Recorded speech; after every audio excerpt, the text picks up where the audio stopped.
Hi there. Today we're going to talk about gear essentials. Now, we're going to cover what are called the 10 Cs and 10 essentials, and then what I think is a little bit more useful as well. But first of all, let's take a scenario and see how we would use these. Because whenever you're packing for things, whether it's a trip or survival or whatever, you need a list, right? But you also need these things to use as a filter. So, what is your purpose? What are your skills? What is your environment? So, for example, let's say you're going to the beach and your environment typically is going to be warm and sunny. Now, what is your purpose? Are you planning on getting sun? Are you planning on staying in the shade? Are you planning on um, going into the water or not? Or maybe you're surfing, right? So, if you're surfing, you'll need to bring a surfboard. If you want to stay in the shade, maybe an umbrella. If it's maybe a bunch of people, you'll bring a tent, right? If you're going to eat or drink at the beach, maybe a cooler. So you have this list of items already in your head that you may want to use for the beach.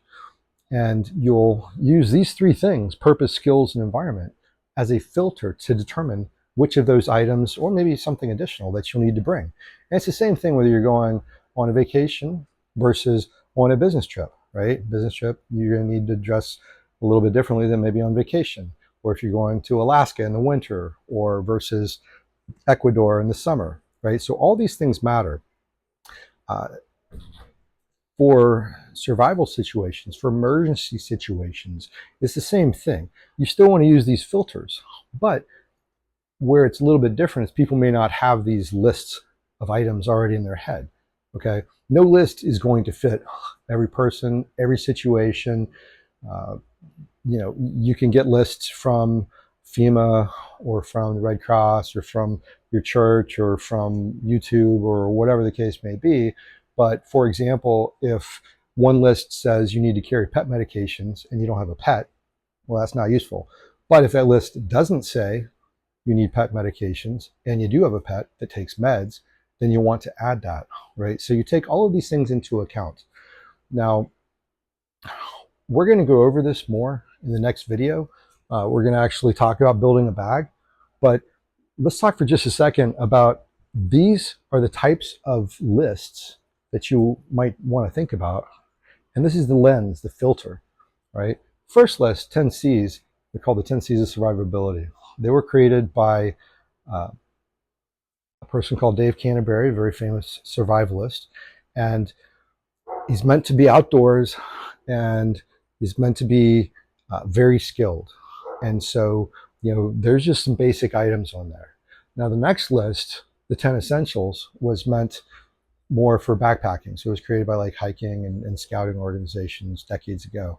And so, again, you're outdoors, but and you have some skills, but not as many. So, for example, the 10 essentials has calls out explicitly first aid. The 10 C's doesn't call out first aid, but with proper knowledge, you can use the canvas needle, cargo tape, cotton, maybe a container, cordage, cutting. You can combine these tools and those skills, right? So again, what about the rest of us?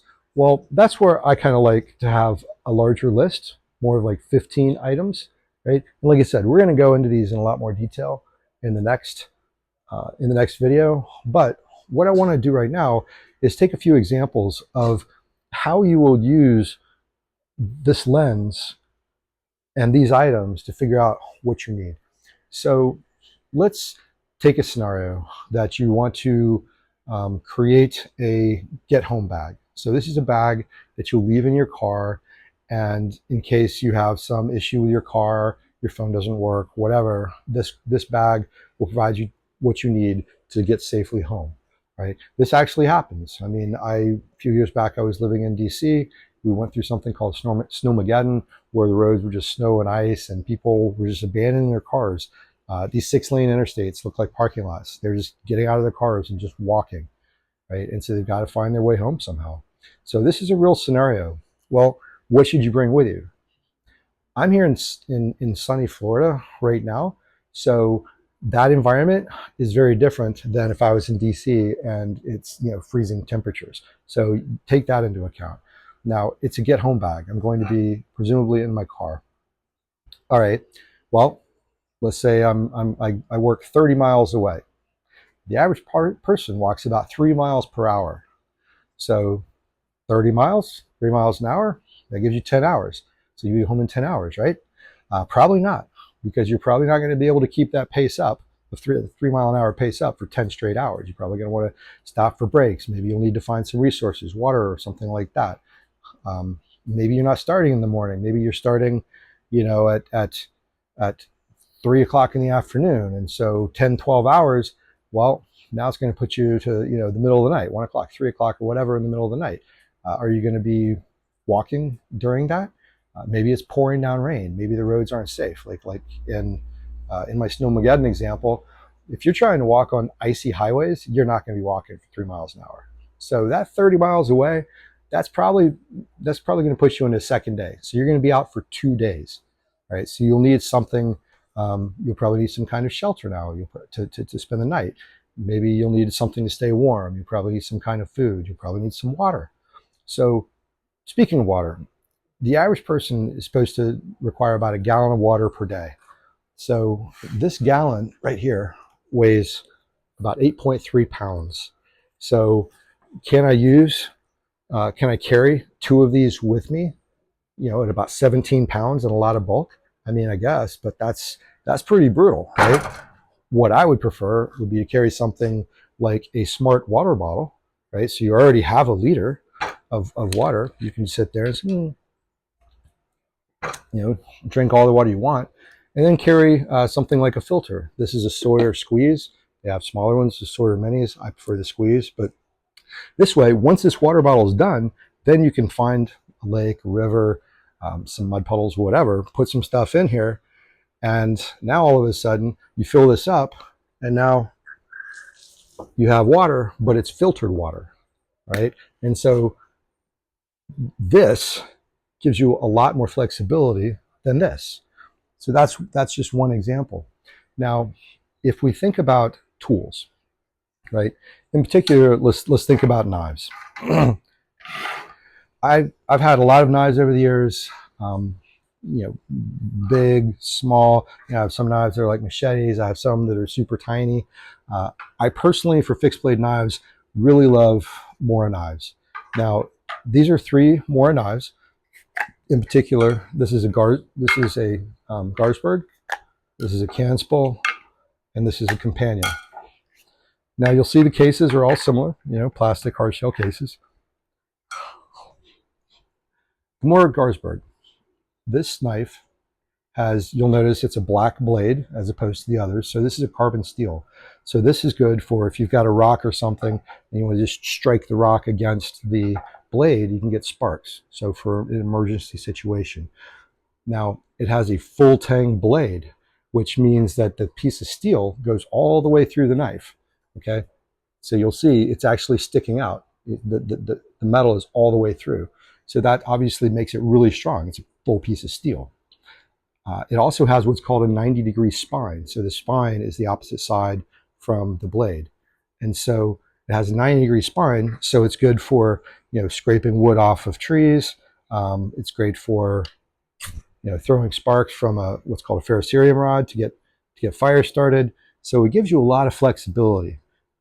If I could only have one knife to be out in the wild, lasting me my whole lifetime, this is a pretty good choice. It gives you a lot of options.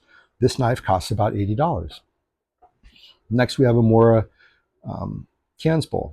Now the Canspol is significantly lighter than the Garsberg. If you'll notice, it's not black, right? So this is a stainless steel blade, so you can't strike rocks on it to start a fire. It's a partial tang. The metal goes to about here, right? So this is a partial tang knife. So it's still really strong. It's going to give you 99% of what you're ever going to need for a knife, but it is not the full tang like the Garsberg. Now, I love this knife. I think it's a great mix of best of both worlds type of deal. It still has the 90-degree spine, so you can still throw sparks, right? So it's a great knife. This is $40. So it doesn't have the carbon steel and it doesn't have the full tang, but it's half the price. Now we have the companion. So if you look at the companion, I don't know if you'll be able to see this closely. The companion has a much thinner blade, right? It is stainless steel, so you can't strike flint on it to get sparks. It is partial tang, so it's not as robust. It cannot throw sparks, right? The spine is rounded. It is not a 90-degree spine, so you can't use it to process wood and whatnot. This knife will do 99% of what your average person is going to want out of a knife. They're all razor sharp. This is a very durable knife, probably lasts you a lifetime. This one costs $20. So, is it as functional as a Garsberg? No. Objectively, it's not. However, it is significantly lighter. It costs 1/4 the amount, and it will likely do all that you're going to need it to do. I mean, some people, they'll need those other extra capabilities, but especially if you have less skills, this will do everything that you need. And, it's lighter in your pack and it costs less money. So those are the types of things that you're doing, trade-offs on when it comes to knives. Now, if you think about other tools, maybe you're in the woods, right? And so you want to do some cutting. Well, if you're cutting big pieces of wood, maybe you'll need a hatchet, or maybe something larger, like a full blown axe. Keep in mind, this is pretty heavy. A full axe will be even heavier. Maybe you need some kind of saw, right? As I see, last time I cleaned this saw, I didn't do well, so I need to clean a little better next time. So you can use a saw. So a combination of the saw and the hatchet is going to do great. Now, maybe you're not going to be doing a lot of wood processing. Maybe just a little. Build a campfire or something. Well, this saw will cut through an amazing amount of wood. And as you'll notice, it's a pretty big difference in size, right? So, take those trade-offs. What are you needing? What are you actually needing out of your pack? What are your expectations? Now, if you're in the city and you're not dealing with trees and everything else, maybe you don't need a saw at all, but you may want some bolt cutters. And, again, I'm not talking these 20-pound, 3-foot long bolt cutters that'll go through any padlock ever made. Something small like this, right? So it's light, but it can go through chain link fence and, get through minor things that you might come across. You may also want to bring something like a Silcock key, right? And these do different things, lots of different things, but primary use that people talk about is for procuring water. Now, if you think about on the side of your house where you have, a spigot, right? There's a little handle and you turn it on and water comes out. All right, well, what happens if you take that handle off? Well, now there's this little notch sticking up, and you're not gonna be able to turn that with your hands. Well, you could turn it with, a wrench or pliers or something. Okay, well, that's because you can get a hold of it. Well, now let's say the end of that was covered up so that you can't get pliers to it. That's where a Silcock key comes in. Silcock key goes down that hole, and now you use that to turn the water on and off. And these can be found on the side of churches, of schools, of government buildings, all kinds of different buildings, right? So if you're in an urban environment, this is a super useful tool for getting water, right? Finding more water to fill up your water bottle and then go through your filter just to make sure it's safe to drink. If you're in the woods, this is pretty useless, and so that's where you need to take into account what are your needs, what are you actually trying to do. Now there are some tools that really, regardless of your purpose, regardless of your environment, I always recommend having. Okay, so one of them is a pair of gloves. I personally like leather gloves, and so whether you're working with sharp objects in the woods or you're working with maybe shards of metal or broken glass or whatever in an urban environments, maybe you're fixing your car, maybe you need to grab something that's really hot. These are invaluable, right? I can't recommend them highly enough. Now, another option or another item that is super, super useful is what's called a shamag. So a cotton shamag. They're fairly big. Um, if you're not going to use a shamag, then maybe you could use a bandana. It's much smaller, but it would still work. Worst case scenario, you could use a t-shirt or a pillowcase or whatever. The key thing is make sure it's cotton. So these can be used for so many things. It really, it depends on your skill levels, but you can use, like the shamag, for example. I can cover my face to keep out dust particles or sand. I can cover my head to keep the sun off of my bald head or the back of my neck. I can wet it, wrap around my neck to cool myself off. I can use it as a sling or a makeshift tourniquet or to pack wounds. I can lay it out on the table. This is a table, right? So you can, it's pretty clear. But if we're sitting out in the grass and I want to lay all these things out, you might lose something. So with this, I lay it and I have this little tablecloth built in. You can use it for so many things. You can use this for all those things as well, but it's much smaller.